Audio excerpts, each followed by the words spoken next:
Kũrĩka kwa waaki wa Ndemu ya Thiba kaunti-inĩ ya Kĩrĩnyaga nĩ ũndũ ũrĩa ũkoretwo wetereirwo na njĩra nene nĩ aikari a Mwea na mũno arĩmi a mũcere nĩguo kũnina thĩna wa maaĩ ũrĩa ũkoretwo magũmĩire kwa ihinda inene. Au hangi nĩ kũria harĩmi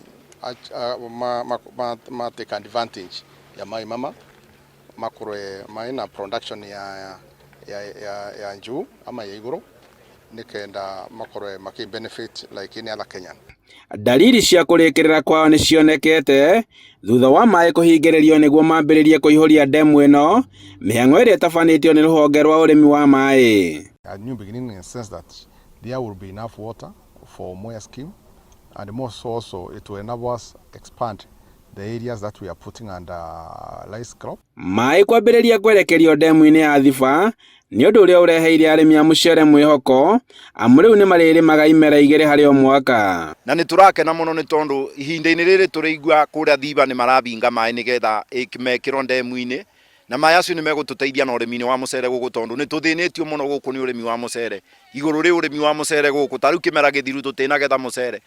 Tũrokire tũragetha ũkona eka mũndũ arainũkia ngoni ingĩ na rĩngĩ mũgũnda nĩ wa gũkombora. Ta rĩu season tũgũkĩrĩma igũrũ no tũteithĩke mũno. Ta rĩu season ĩno ĩrathira tũtinarĩma off season, no kĩmera nĩ tũrarĩmire, no kũrĩma kũrĩa tũrarĩmire maaĩ marĩa tũrarĩma namo matĩna tũteithia. Mũikarĩri gĩtĩ wa kĩama kĩa ahũthĩri a maaĩ na arĩmi a mũcere kuma mwena wa Mwea Morris Mũtugi augĩte atĩ ũingĩ wa maaĩ nĩguo kũmahotithia kuongerera magetha ma mũcere. Rĩkia kwako na yarĩkia kũthira nĩ kuongerera magetha maita merĩ tondũ mbere tũrakoragwo na economy ya kĩndũ 9 billion na koguo nĩ tũrĩrĩmaga kĩmera kĩa mbere na gĩa kerĩ, koguo economy ya Mwea nĩ kuongerereka maita merĩ, nĩ tũrĩkoragwo na economy ya bilioni 18 na gũthiĩ na mbere. Ngwatanĩro ya Jaika kuma bũrũri wa Japan na arĩa mahũrĩte waaki wa ndemu ĩno njeki maugĩte atĩ no magũthiĩ na mbere na kũnyitanĩra na rũhonge rũrũ rwa maaĩ nĩguo gũkinyĩria mũrĩmi maaĩ nginya mĩgũnda-inĩ yao.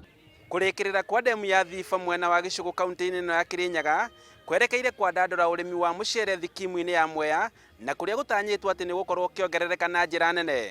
Handũ-inĩ ha Inooro TV kuma ndemu-inĩ ya Thiba kaunti-inĩ ya Kĩrĩnyaga, njĩtagwo Boni wa Thuku.